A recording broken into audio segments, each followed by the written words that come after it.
From passionate kisses to explosive confrontations and blurred bedroom moments, Rob Warren's story on 90 Day Fiancé Hunt for Love is one of the most dramatic downfalls in reality TV history. What started as a quest for romance quickly spiraled into chaos, leaving fans, castmates, and even producers questioning how far someone will go for fame. When Rob walked into the villa, the atmosphere changed instantly. He came in with a calm smile and confident words about finding his soulmate, but everyone in the room already knew his reputation: toxic, manipulative, and unpredictable. You could almost feel the tension through the screen. The other cast members pretended to be polite, but their eyes said it all. Nobody wanted to be near him. Rob tried hard to prove he had changed. Gone was the defensive, arrogant guy fans had seen before. Instead, he played the role of a man seeking redemption, talking about finding someone who could see past his mistakes. For a moment, it almost worked. He appeared vulnerable and mature, the kind of person audiences could root for. But that illusion didn't last long. Rob's charm started to crack, revealing the same old patterns that made him one of the most hated reality stars on television.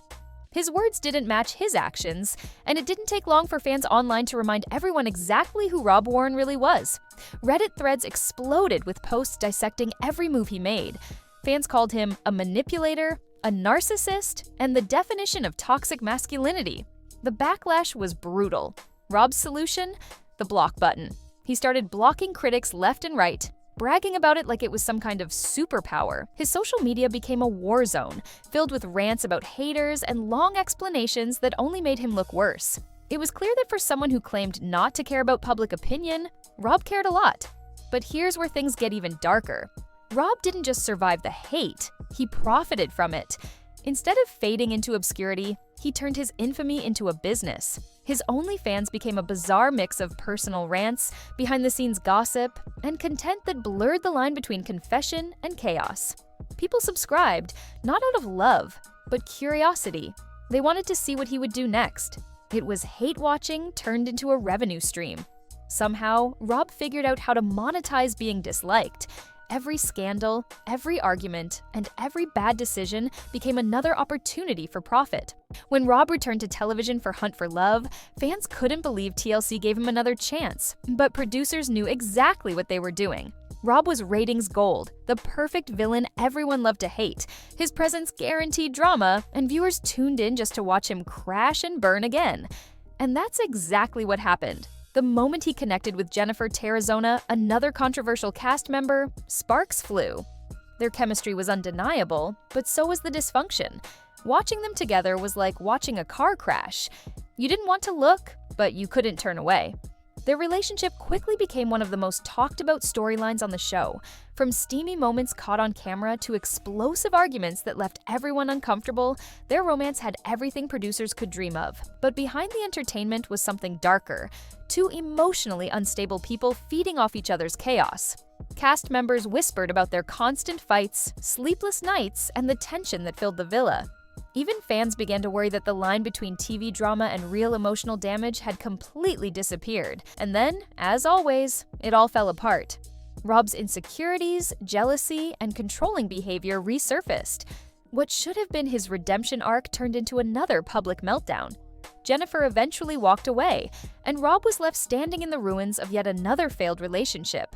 But this time, the damage to his reputation was permanent. By the end of the season, Rob had become the ultimate reality TV cautionary tale.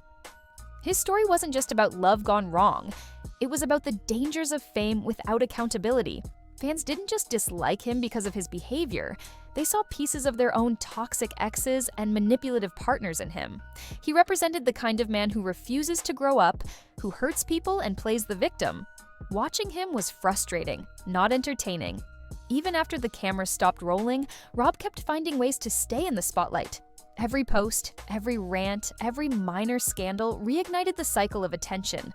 Fans mocked him, critics dissected him, and somehow that only made him more famous.